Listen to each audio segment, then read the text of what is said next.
बिस्मिल्लाहिर्रहमानिर्रहीम। अस्सलाम वालेकुम। Welcome to the learn and qualify let's learn English through Dawn newspaper. आज जो हमने डॉन का एडिटोरियल पढ़ना है वो है round 2। With the Prime Minister having concluded a three-nation tour to marshal support for Pakistan's diplomatic efforts in the Middle East। अब यहाँ पे सबसे पहला वर्ड जो है वो विद का है। विद का मीनिंग हर जगह पे साथ नहीं होता।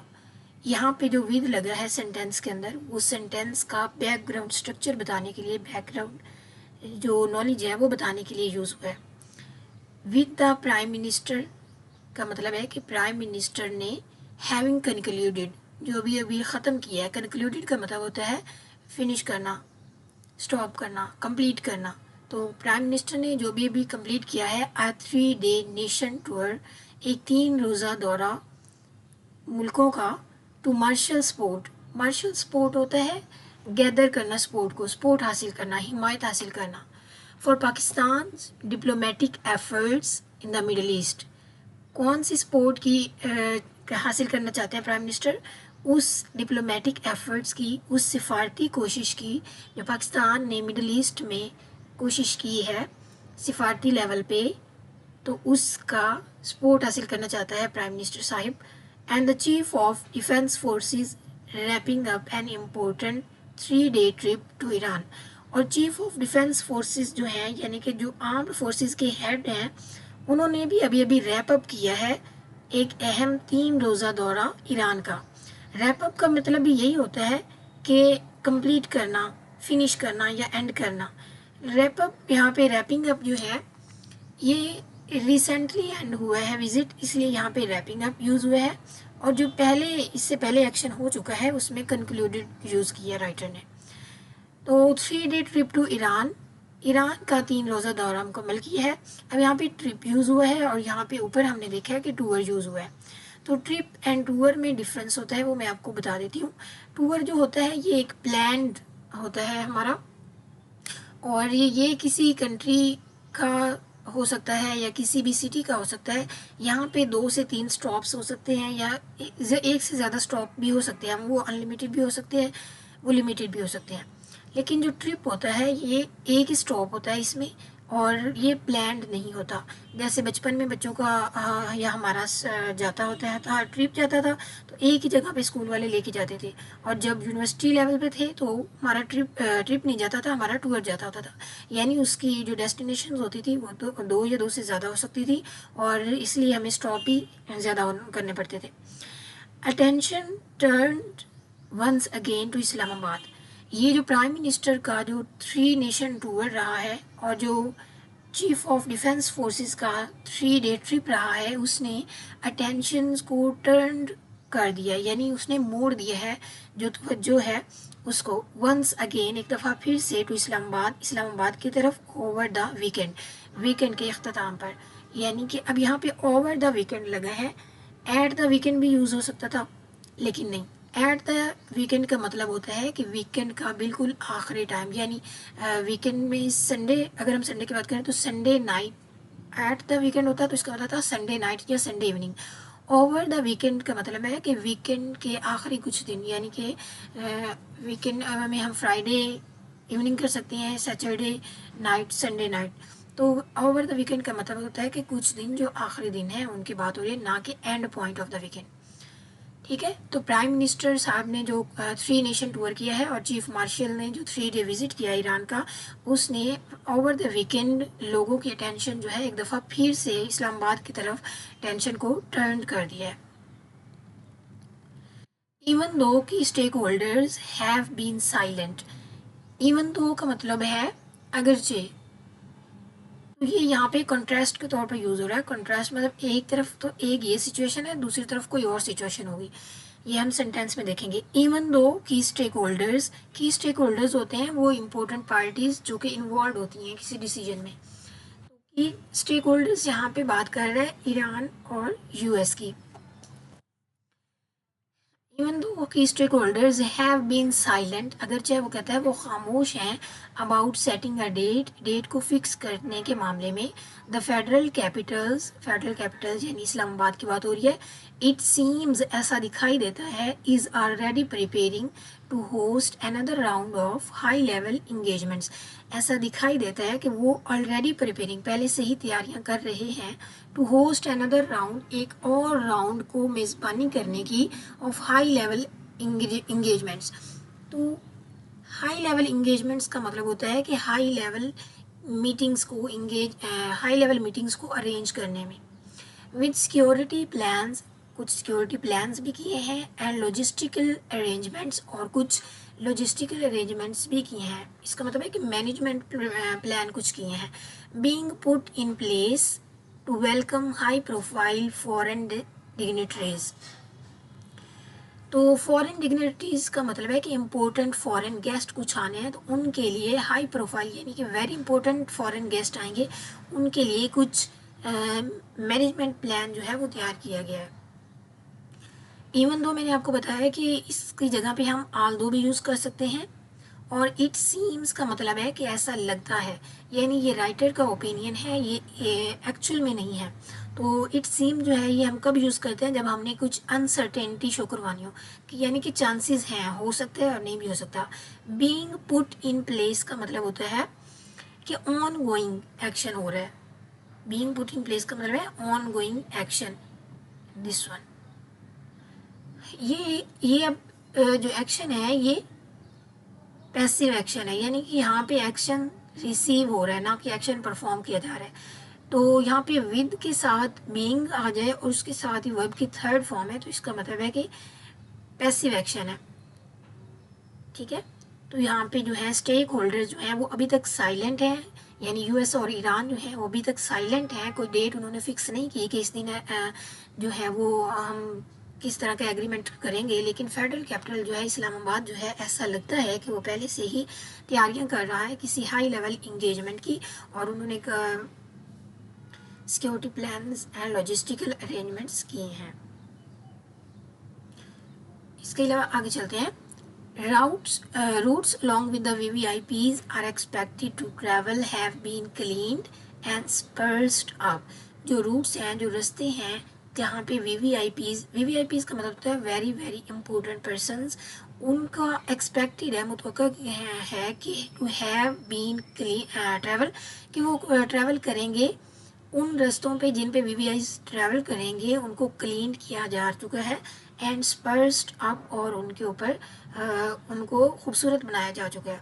Curbs have been repainted, curbs का मतलब होता है सड़क का किनारा, तो सड़क के किनारे जो हैं उनको भी रीपेंटेड किया जा चुका है।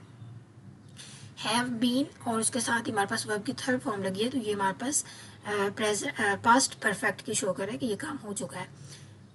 ठीक है, and the CDAs was said to have engaged in some feverish landscaping। CDAs का मतलब यहाँ पे है कैपिटल डेवलपमेंट अथॉरिटी। तो CDAs जो हैं वो इंगेज रहे हैं इन सम फेवरिशिंग लैंडस्केपिंग के अंदर। लैंडस्केपिंग का मतलब होता है खूबसूरती का काम, और फेवरिशिंग यानी बागबानी, खूबसूरती का काम जो है वो करने में CDAs इंगेज रहे हैं। According to the local media reports, किसके मुताबिक, लोकल मीडिया रिपोर्ट्स के मुताबिक CDAs जो है वो इंगेज रहे हैं, और VVIPs ने जिस रास्ते से आना है उनको क्लीन किया जा चुका है, और सड़क के किनारे जो है उनको खूबसूरत बनाया जा चुका है।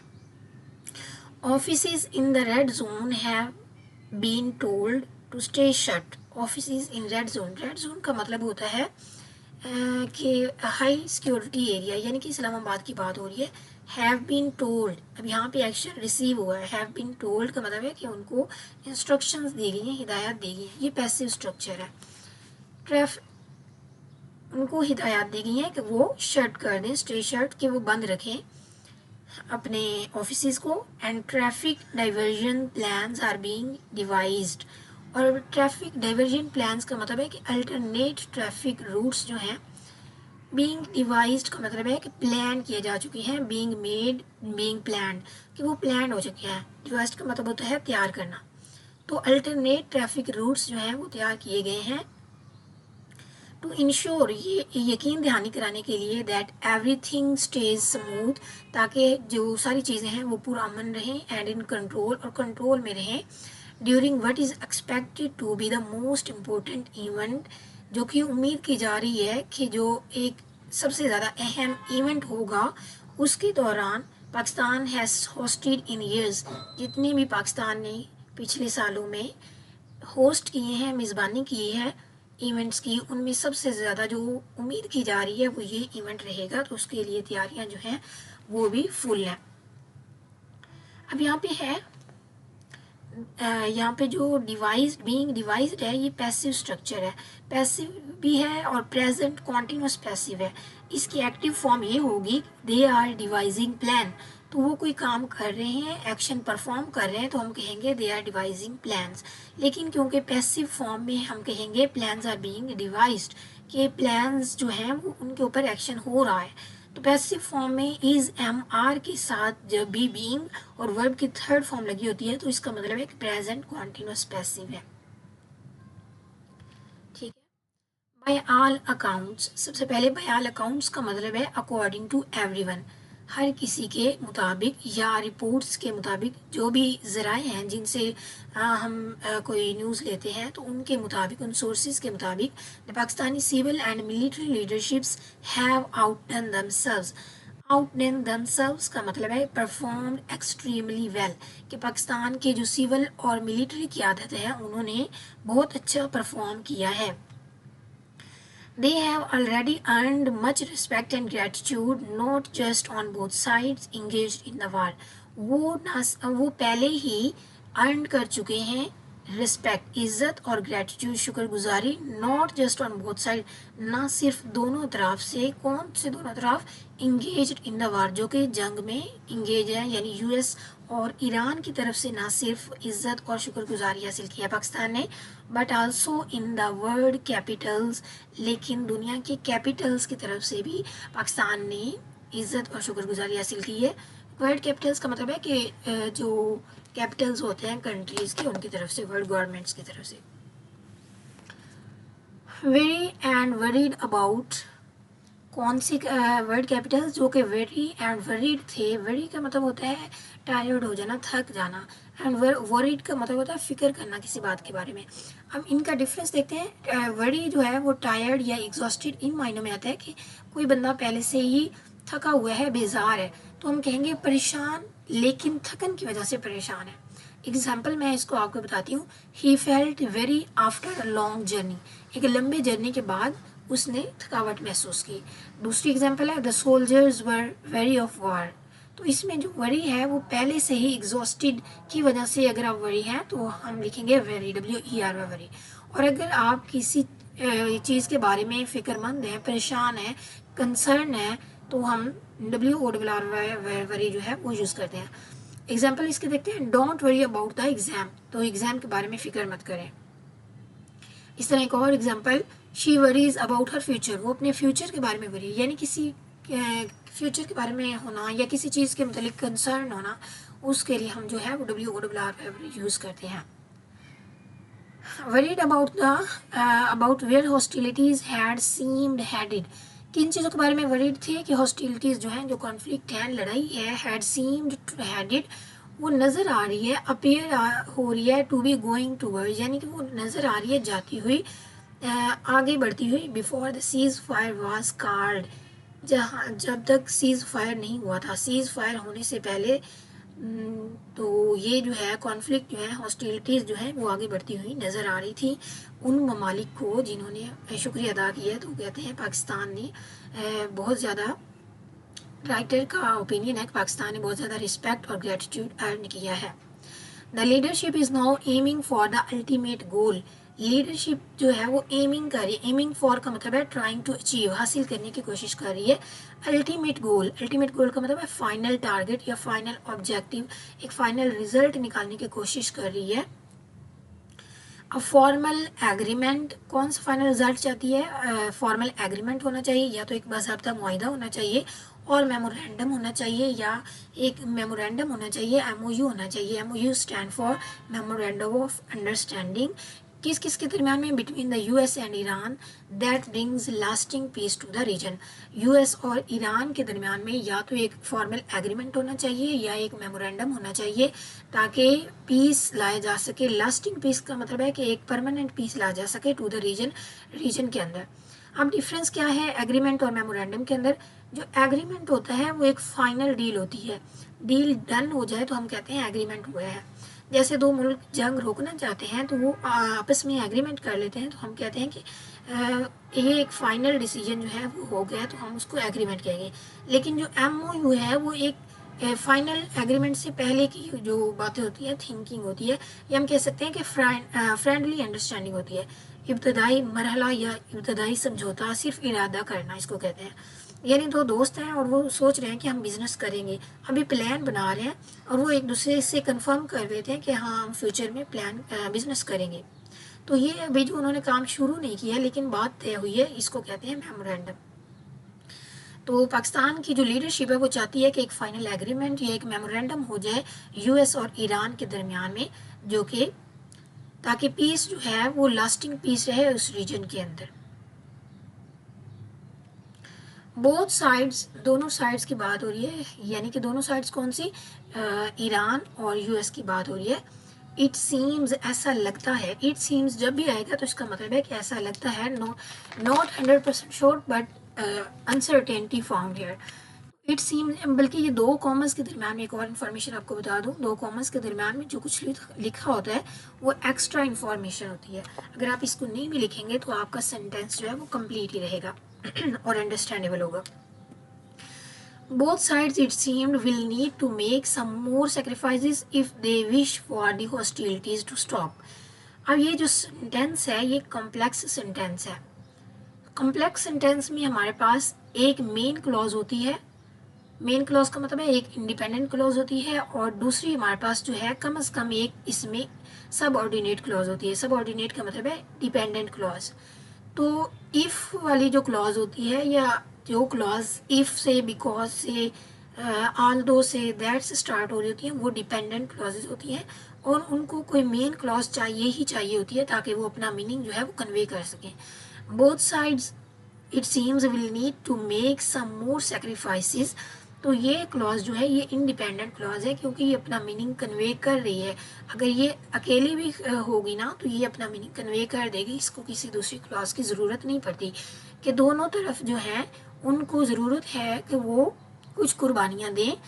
If they wish for the hostilities to stop, अगर वो चाहते हैं कि हॉस्टिलिटीज़ जो है, जो कॉन्फ्लिक्ट है, उनको रोका जाए। तो अगर हम इसको अकेले को पढ़ेंगे if they wish for the hostilities to stop, तो इसका मतलब समझ नहीं आएगा जब तक हम इसके साथ इंडिपेंडेंट क्लॉज को नहीं पढ़ लेते कि क्या किसके लिए वो चाहते हैं कि हॉस्टिलिटीज़ को रोका जाए। तो उनको क्या करना होगा, उनको सम मोर सेक्रीफाइसेस करने होंगे।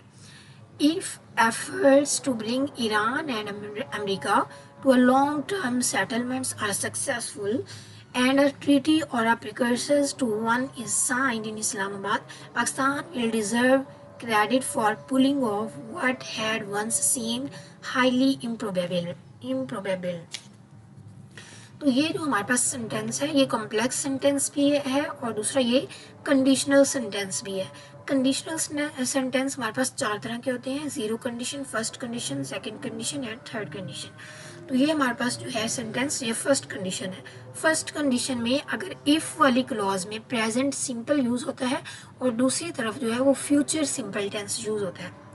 यानी कि इसमें ये इसका यूज़ अगर हम देखें कहाँ पे होता है, तो अगर फ्यूचर में कोई पॉसिबिलिटी हो, कोई सिचुएशन हो जो पॉसिबल हो सकती हो, तो वहाँ पे हम फर्स्ट कंडीशन को यूज़ करते हैं। जो प्रेजेंट सिंपल टेंस होगा, इफ़ के साथ प्रेजेंट सिंपल होगा, तो इसका मतलब है कि यहाँ पे कंडीशन बताई जाएगी, और जो फ्यूचर सिंपल टेंस इसका दूसरा पार्ट होगा वहाँ पे रिजल्ट की बात हो रही होगी। तो यहाँ पे हम देखते हैं if efforts to bring, if वाला सेंटेंस है, इसके साथ जो टेंस लगेगा वो प्रेजेंट सिंपल होगा। इफ़ एफर्ट्स, यहाँ पे एस लगा है तो प्रेजेंट सिंपल की पहचान है। If efforts to bring Iran and America to a long term settlement, अगर कोशिशें की जाती हैं ईरान और अमेरिका को एक लॉन्ग टर्म सेटलमेंट की तरफ लाने की, और सक्सेसफुल वो कामयाब हो जाती हैं। लॉन्ग टर्म सेटलमेंट का मतलब है कि मुस्तकबिल हल, देर पा मुआहिदा की तरफ लाने की कोशिशें अगर कामयाब हो जाती हैं पाकिस्तान की, एंड अ ट्रीटी और अ प्रिकर्सर, या फिर एक ट्रीटी, एक मुआहिदा, या प्रिकर्सर का मतलब होता है एक पहला कदम या इब्तदाई कदम जो है, to one is sign in Islamabad, वो साइन हो जाता है इस्लामाबाद के अंदर, पाकिस्तान विल डिजर्व क्रेडिट, तो इसकी जो क्रेडिट है, इसकी तारीफ है, इसका हकदार है वो पाकिस्तान होगा, for pulling off what had once seemed. Pulling off का मतलब है कि डिफ़िकल्ट अचीवमेंट, कि एक ऐसी चीज़, एक ऐसी बात जिसको हासिल करना मुश्किल था, उसको पुलिंग ऑफ कहेंगे। वो अगर पाकिस्तान जो है वो हासिल कर लेता है, व्हाट हैड वंस सीम्ड, जो कि दिखाई देती थी, पहले लगता था, हाईली इम्प्रोबेबल है, बहुत ही कम इम्कान था या नामुमकिन चीज़ थी। इम्प्रोबेबल का मतलब होता है नामुमकिन या कम इम्कान की चीज़, कि पहले जो बात लगती थी कि नामुमकिन है या उसका चांस बहुत कम था, अगर वो पाकिस्तान जो है वो हासिल कर लेता है, पुलिंग ऑफ कर लेता है, तो उस जो उसका क्रेडिट है, उसकी तारीफ है, वो पाकिस्तान को ही जाएगी। Much is riding on the events, अब यहाँ पे इडियम का यूज़ हुआ है। राइडिंग ऑन का मतलब होता है डिपेंड ऑन, यहाँ पे राइडिंग ऑन का मतलब सवारी नहीं है, राइडिंग ऑन का मतलब है डिपेंड ऑन। मच का मतलब होता है बहुत ज़्यादा, मच इज़ राइडिंग ऑन, बहुत ज़्यादा मुनहसर किया जा रहा है, डिपेंड है इस बात का, on the events of the next few days, तो जो चंद आने वाले चंद दिन हैं उन पे मुनहसर है। ये जो इम्कान है कि पाकिस्तान जो है वो कोशिश कर रहा है कि दोनों के दरमियान में एग्रीमेंट करवा दिया जाए, तो इसका जो मच इज़ राइडिंग ऑन, तो बहुत ज़्यादा जो एबिलिटी है, पॉसिबिलिटी है, वो किस पे डिपेंड कर रही है, नेक्स्ट फ्यू डेज़ के ऊपर डिपेंड कर रही है। One can only hope for the best, तो इंसान जो है वो अच्छी उम्मीद कर सकता है। उम्मीद है आपको आज का एडिटोरियल समझ आया होगा, और मैंने साथ साथ डिफ़िकल्ट वर्ड्स जो है वो समझाने की कोशिश की है। आज हमारा फर्स्ट एडिटोरियल जो था वो हमने डन किया है डॉन का, और अगर आपको पसंद आया हो तो चैनल को लाइक और शेयर कर दें और सब्सक्राइब भी ज़रूर कर दें। थैंक यू एंड अल्लाह हाफिज़।